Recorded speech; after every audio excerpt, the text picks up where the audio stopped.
Hey, this is C&D channel. I'm Chris. This is MMA for you. I'm going to be doing my post-fight analysis for UFC Fight Night 52. Overall, good card. Some solid finishes here with the likes of obviously Mark Hunt. Got a good finish. Miles Jury, Horiguchi. Some upsets as well, like Kanahara versus Caceres. Questionable judging, of course. Picks weren't too bad. 9 out of 12. The ones I missed were Katsunori Kikuno versus Sam Cecilia, Masanori Kanahara versus Alex Caceres, and a pretty egregious one actually, as with Rin Nakai and Miesha Tate. I definitely should have picked Tate in hindsight there. Bonuses. Kang and Tanaka got fight of the night. Really fun fight, especially on the ground with the scrambles and whatnot. Hunt and Johnny Case got performance of the night honors. One other thing to note, I do like Brian Stan as a commentator, but there were 3 things here that he got his facts wrong, and he kept repeating them throughout like a particular fighter's fight. One, he kept saying that Hung-Yu Lim's first fight in the UFC was against Tarek Safadine. That is not true. He KO'd Pascal Kraus and Marcelo Garmez before that with knees, actually, in the UFC.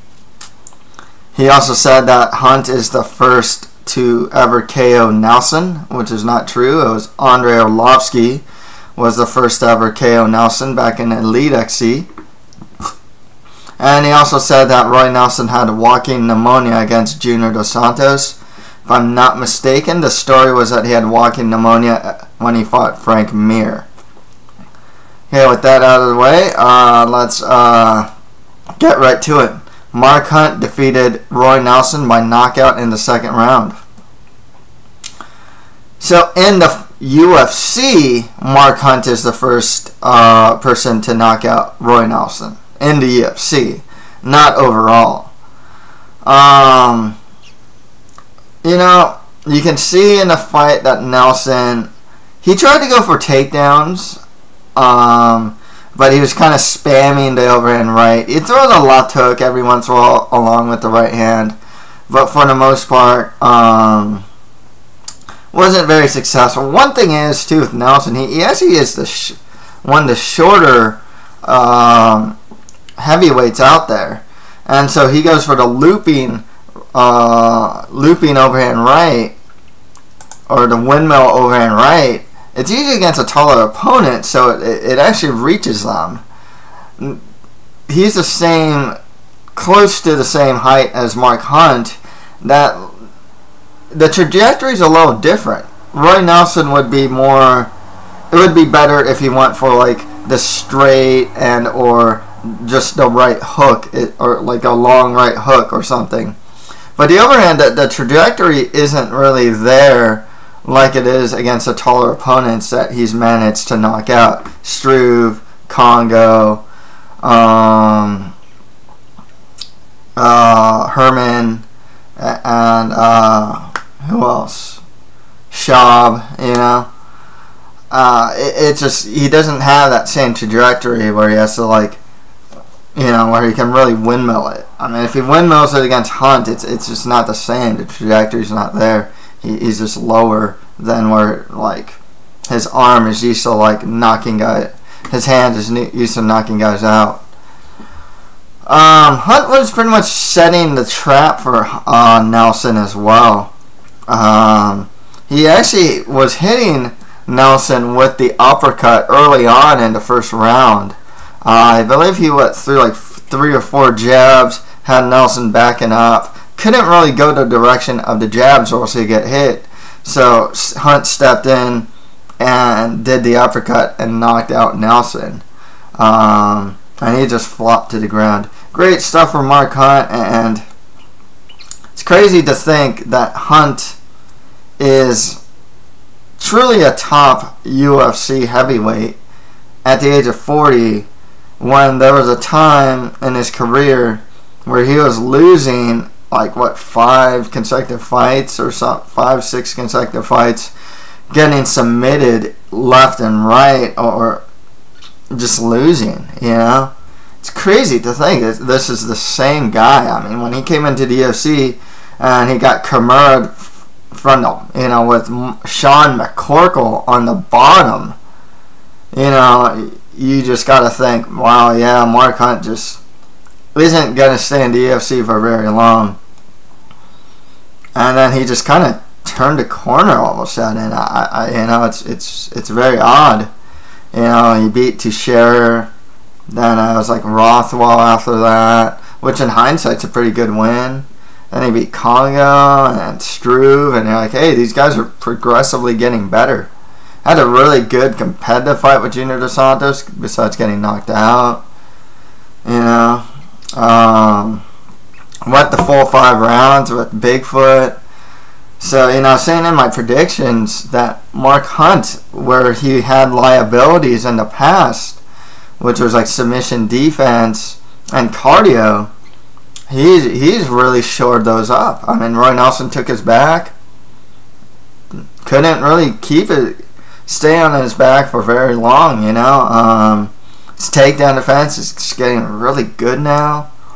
And his cardio, I mean, it's heavyweight cardio nonetheless, but I'm not saying like he's a welterweight or anything, but in comparison to the division, he can still move out, you know, be agile and still throw bombs even into later rounds. I'm not saying he has this great cardio by any means, but you know, he can go good 3 rounds. I think he knocked out Struve in the 3rd, if I'm not mistaken. And like I said, went 5 rounds with Bigfoot. So, what happens next with Hunt? 40 years old. There's another guy who's just coming off a big win. Andrei Arlovski. The week before, got the big win over Bigfoot Silva. Most sensible fight would be Hunt versus Arlovski. I'm a big Mark Hunt fan. I'm a big Arlovski fan too, though. So if they said like, hey, one of these guys gets the winner of Verdum versus Velasquez, I wouldn't complain, to be perfectly honest with you. There isn't a clear #1 contender at heavyweight right now. Some big fights coming up, like Travis Brown versus Schaub, or Junior Dos Santos versus Stipe Miocic, and also Overeem fights Struve. There's a lot of big fights, but there isn't like one guy that's standing out as, okay, this guy is the next contender or the next title challenger. I think either Hunt or Arlovski are pretty much the front runners. You could say Rothwell went over Overeem as well. I think the biggest problem with Rothwell is that he's lost to Cain Velasquez. So if like Velasquez beats Verdum, you know, it's like, I don't know who'd want to, if many people would want to see Rothwell versus Velasquez. The guy with the best win streak in heavyweight, I believe, is Stipe. He has wins over Roy Nelson, which is good, and like Gabriel Gonzaga. If he beats Junior Dos Santos, he should be the next contender, though, or next title challenger. But, you know, I think Hunt versus Arlovski is probably the next logical move for them. Nelson, any chance of Nelson getting to sniff a title shot is pretty much gone. I mean, he always loses against the top guys, whether it's Verdum, Junior Dos Santos, Sasha Arlovski when he was on top, Mark Hunt now. You know, he always loses to those guys. But I think he should still be getting guys around the top. You know, he's beating guys like Matt Mitrione, Congo, you know, good mid-level gatekeeper type guys. So, I mean, he's competitive with the top of the division.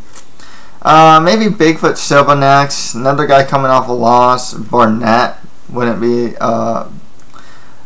too bad as well. So maybe one of those guys. If you want to go lower down the ladder, most certainly can do that. Loser of Duffy versus Hamilton works. Derek Lewis versus Roy Nelson actually wouldn't be too bad either. Next fight after that, Miles Jury defeated Takanori Gomi by TKO in the first round. Short fight for Jury, you know. What can I say? Good, you know, just a good win. Got him with the right hand, followed up with the ground and pound. Gomi is known for having a really good chin. So this is a good win for him, but there's guys now like Diego Sanchez or Gomi that Jury's expected to beat. He needs to fight. There's kind of like a level now of these like up and comers that's coming up. Bobby Green. Miles Jury did beat Michael Johnson, but Michael Johnson's in that mix now. Jorge Masvidal, he's in that mix. James Krause, I'd actually kind of say he's in that mix if he gets a big win. He did beat Varner by leg injury, but Krause fights Masvidal. Barboza's kind of in there as well. And I'd say Miles Jury's kind of with that list. I wouldn't really say he's with like Nurmagomedov or Dos Anjos or Benson Henderson or Pettis, Melendez. I wouldn't say he's with that group yet. I think he's in like that other up-and-comer group.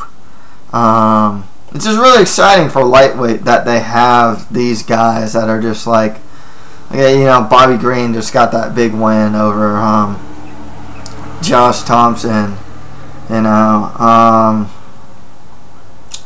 Who else is Who else? Even like Dos Anjos, is pretty recent that he's now in that upper echelon. So Miles Jury looks like he's gonna. You're starting to see a lot of lightweights that are gonna reach there, and like they're like pretty much like the next group of top lightweights, and you're seeing them right before your eyes. Jury's definitely in that class. With that said, maybe you should fight some people within that class. Jury versus the winner of Krause versus Masvidal works, or Bobby Green. If TJ Grant ever returns, Miles Jury versus TJ Grant works for me.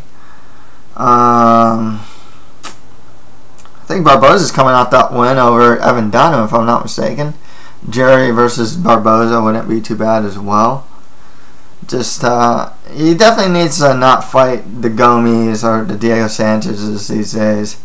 Definitely fight more upper mid, higher level up and comer, top 10 type fighters. I believe Jury's like number 9 in the rankings, in the UFC rankings at least. So good one for him here. He's a really well-rounded guy, moves well, still young, undefeated, trains at a good camp. So he's got a lot going for him. His post-fight speech though left a lot to be desired. He wanted sake and sushi. Totally had like a dude bro moment there. But otherwise, good one for him. Gomi, it's more mid-level guys, I suppose. There isn't one particular guy that I can say he should fight. Maybe Dunham. Gomi Dunham or something like that. Who else? More mid-level guys, I guess, for Gomi. Next fight, I thought Yoshihiro Akiyama defeated Amir Sadal by unanimous decision. I liked Akiyama's cardio here. That was really impressive. He was not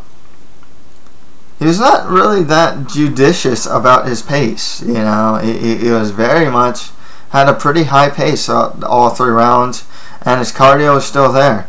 I believe in the second, while he was ground and pounding Amir Sadal, it looked like he was hitting on Juliana Pena actually. His confidence is at an all-time high.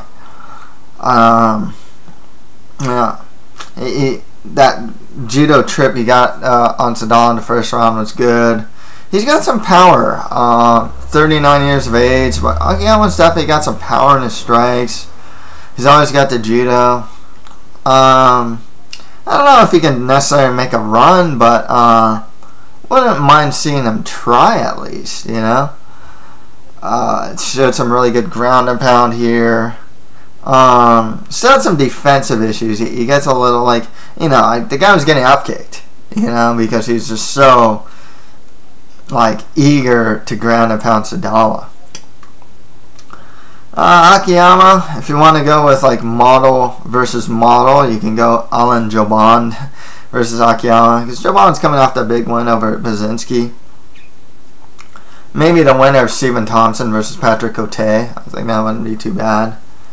If you want to give him someone a little higher up there, Kelvin Gastelum versus Akiyama wouldn't be too bad as well. Sadala, I mean, man, this guy, even at his peak, I mean, he can beat a good amount of lower level guys.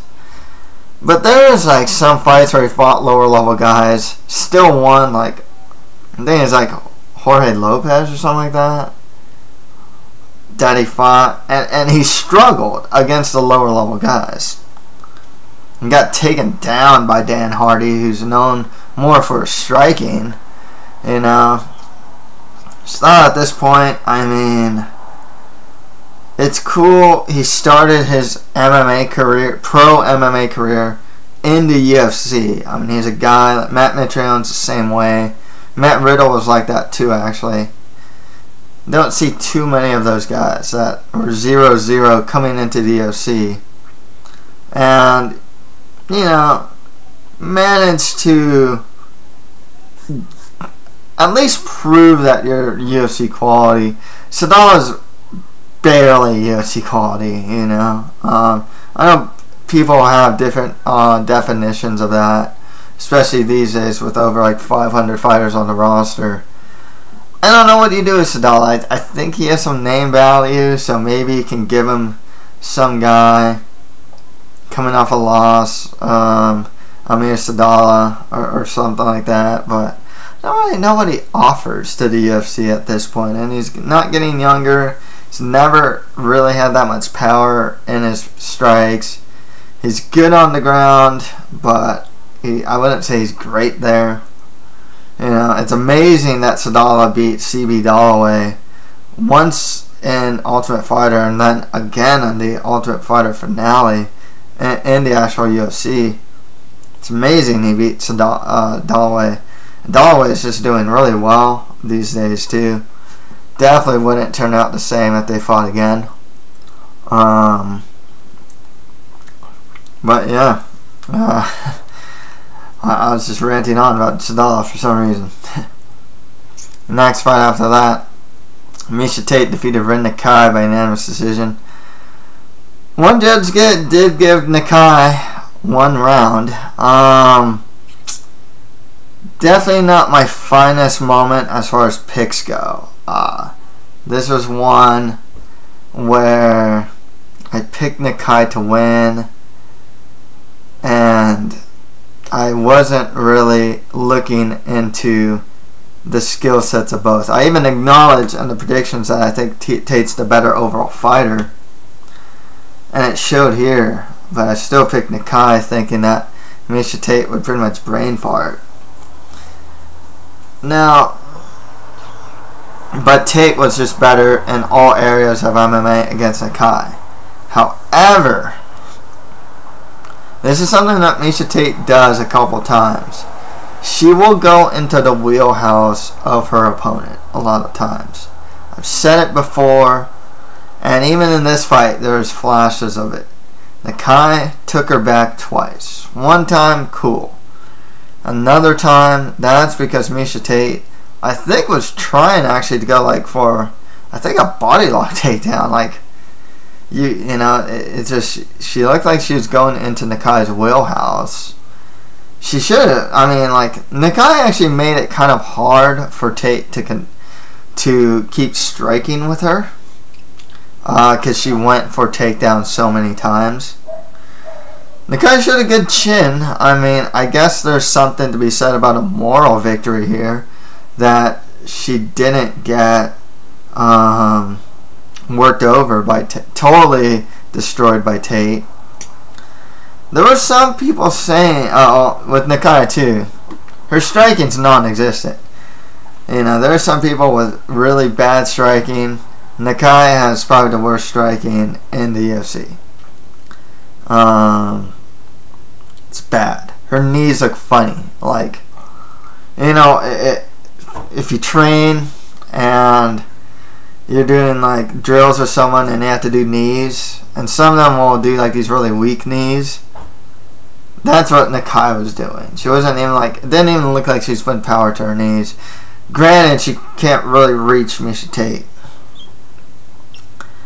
Some people are saying though that this fight actually kind of shows something about Miesha Tate, and they used the word overrated with her. I saw this a couple times.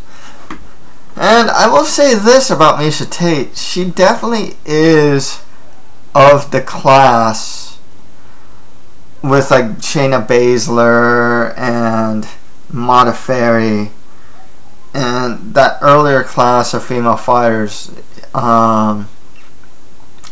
that really didn't have the striking. You can see that one thing about Tate, at least, she was throwing technically sound strikes. She was definitely one of the type that, like, quote unquote punches like a girl, but you see she actually throws straight punches, uppercuts and whatnot, and they looked alright. Back then she just kind of threw punches with absolutely no technical savvy to them. You actually see it with Roxanne Modafferi as well. Her strike, I mean, it's still not great or anything like that, but it's reached a point of serviceable now. And actually, the punches at least look somewhat technically sound. So it's kind of a positive in a sense that you're really starting to see improved striking with a lot of female fighters. That's the thing. I saw that in Invicta, and I see it in certain fighters where it's just like, even in Ronda Rousey, you know, she still has problems with distancing and whatnot, but she's definitely getting better as a striker. And it's definitely a movement I see in women's mixed martial arts in general, that you're seeing a stronger movement for female fighters to really work on their striking, because that's usually one of the weaker areas in generally speaking, in women's mixed martial arts. You still see the Rin Nakais, who has ultra sloppy striking. Veronica Rothenhauser just has really sloppy striking. And others, you know, but you're seeing it less and less, but you still see it every once in a while. Is Tate overrated?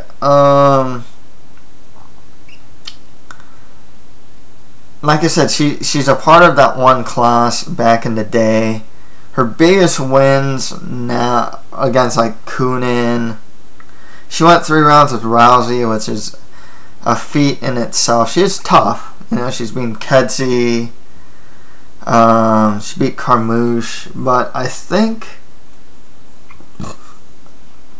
definitely think women's mixed martial arts is getting better, and I think against some of these better fighters, I don't know if she's going to be able to catch up, to be honest with you. I think she should get Sarah McMahon or Sarah Kaufman next, just because she's on a 2-fight win streak. I don't expect her to beat them, though. So that's the thing. I think Tate's improving. I just think, as a whole, women's mixed martial arts is getting better, and there's still flaws in Tate that were prevalent before, you know, the UFC, before, like, yeah, the UFC got women's mixed martial arts into the fold, and that is just gonna be ingrained in her pretty much. But yeah, you know, Tate versus McMahon, Tate versus Coffin next. Nakai just, man, if she can get to 115, you know, at the very least you can say she's got a good chin, and she's at least something of a little pit bull, you know. I mean, I don't really like to use that nickname because everyone has that nickname in mixed martial arts, but, you know, at least she kept trying to go for takedowns and whatnot. Her timing, actually, of her takedowns isn't too bad. Her ability to take the back actually isn't too bad. So she does have stuff going for her in the grappling department. She's smaller than everyone else in the weight class, and her striking is next to non-existent. But like I said, I think she at least got something of a moral victory here, even though she more or less got outclassed nonetheless. But, and I was a fool to pick her to win, to be perfectly honest with you. Next fight after that, Keiichi Kunimoto somehow got the split decision win over Richard Walsh. I suppose Kunimoto's ability, okay, the second round was a deciding round. The first round, a lot of people were saying 10-8. Can't really disagree with that. He kept dropping Kunimoto. Hold on one sec. So, third round, Kunimoto. Walsh, first round. 10-9, possible 10-8. Yeah. Second round was the deciding round. Walsh was getting the better of the stand-up and hitting Kunimoto cleaner. Kunimoto would control Walsh against the fence. Couldn't really take him down or do anything with it, but he'd control it in there for a long period of time. I guess on two judges' scorecards, that was enough. One thing to note about this fight, though, was Richard Walsh's fouls. This guy was grabbing the fence at every possible moment, got multiple low blows. I want to say at least 2. So, and I think he's hitting the back to head too, if I'm not mistaken. I want to say he was. But yeah, not a great look on Richard Walsh. Some people are actually saying that him losing was something of karma for all the fouling he did in the fight. You kind of have to pay attention, but like, if you watch, like, a lot of times they're against the cage, he really was grabbing the fence a lot, for one thing. And then there was a couple low blows here and there. This fight doesn't tell me too much. Kunimoto, decent grappler. Striking defense sucks. Really bad. Richard Walsh, decent striker, you know. Good pressure. Good but not great. You know what I mean? It's more lower to mid-tier guys at the division for both. Yeah, and final fight of the main card, we have Kyoji Horiguchi defeating John De Los Reyes by TKO in the first round. I like what I see from Horiguchi. I think this guy is going to be a title contender slash challenger in the near future. Him, Horiguchi, Yuta Sasaki, and Michinori Tanaka are both Japanese fighters that definitely have top 10 potential. Horiguchi's pretty much top 10 now. The other two are great, really good grapplers though, and still young enough to improve their striking. Horiguchi's striking, great stuff. This guy's left hook is money. His ground and pound, he showed in this fight, and he showed in Dustin Peg fight. Strong ground and pound. Horiguchi's biggest weakness, though, is takedown defense. Still needs a lot of work there, but his striking, for flyweight too, something to be feared. Like what I saw from him, I think Horiguchi should get a step up in competition John Moraga, who's coming off the win over Scoggins next, would be good. If I want to give him some pretty high up there, Hussein Formiga coming off the win over Makovsky. Formiga versus Horiguchi works as well. With John Davis Reyes, just more lower to mid-tier guys out of his division. Down to the prelims, Masanori Kanehara defeated Alex Caceres by unanimous decision. Upset win for Kanehara. You know, I gotta say,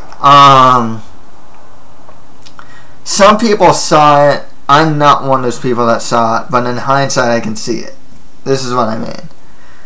I've seen Alex Caceres. I noticed this guy's still really green, but he has natural talent, stuff like that. And then just picking up some wins, you know. Looked good. You know, got a big win over Sergio Pettis. I'm like, hey, man, this guy's looking really good. You know. Looked good in defeat against Faber.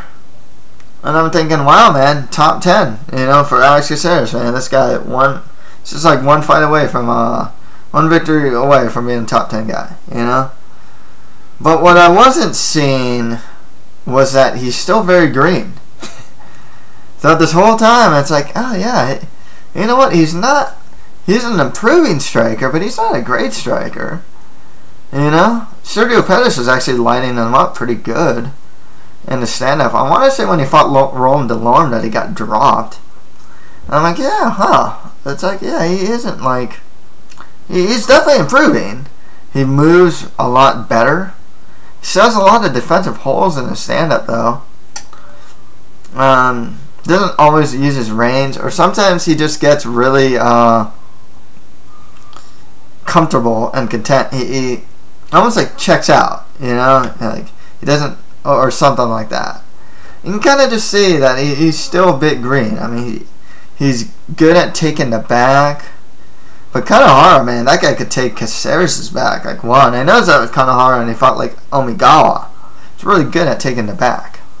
I thought that Kanehara just had the cleaner stand-up. It was just cleaner, straighter punches and whatnot, better in the clinch. He's actually better everywhere than Caceres. I think that's just more to being the more technically savvy fighter and just less green. I mean, everything is just solid. There isn't like big holes in his game, but Caceres gets really sloppy and he leaves holes. And it's something that's kind of it's kind of like the OSP in a sense, where it's like you're getting up on the ranks, but you still look really green. And it's like, yeah, you know, you look at this fight with Caceres. I didn't notice it because I saw the improvement and whatnot, but in hindsight, it's like, yeah, you know, he's always looked kind of green still. He just has these technical holes in his game that that better fighters could exploit.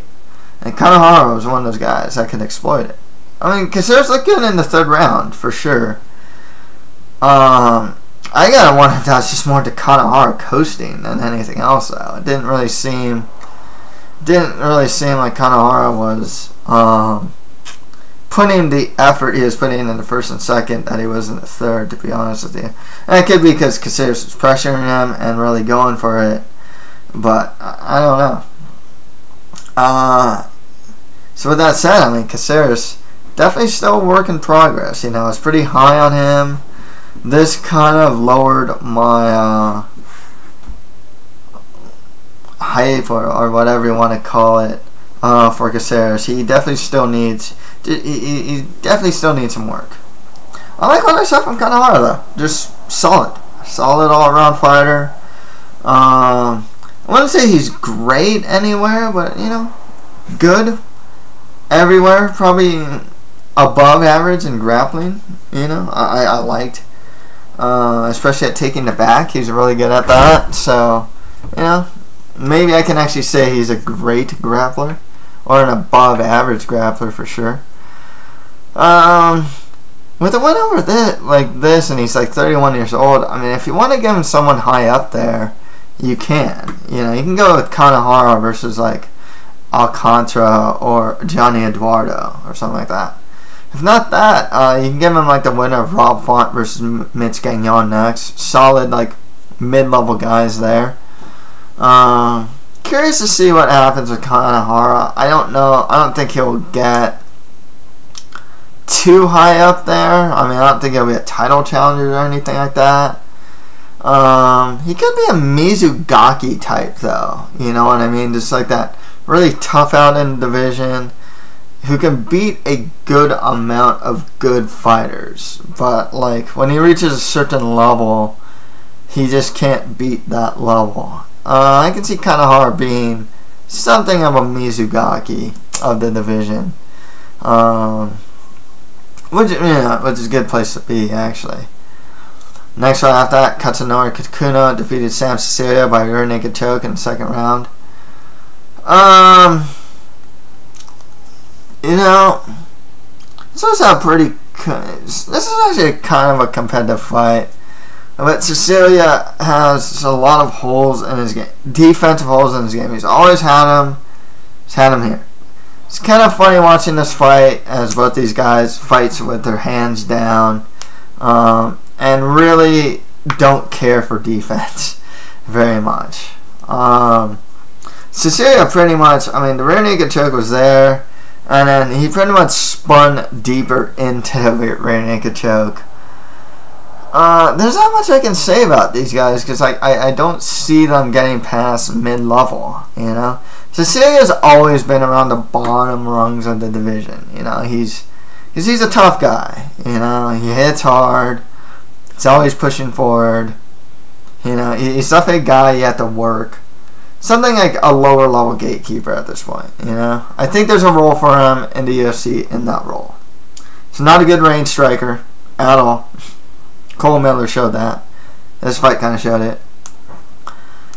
There weren't any crescent kicks from Kikuno, or any that landed at least, that I can remember.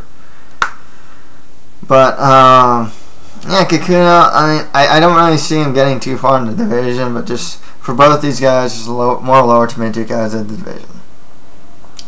Next fight is that Hungyu Lim beat TKO'd Takanori Sato by elbows in the first round. Joe Silva probably hates Takanori Sato. His first fight in the UFC is against Eric Silva. Okay, he loses. He gets destroyed by Eric Silva. So, who did they give him next? Oh, let's give him a huge welterweight up-and-comer. Like, Lim is actually a pretty... excuse me. Lim is like this huge, hard-hitting welterweight. Still young, still improving, you know? So who did they give Sato next? Hungyu Lim. Like, what?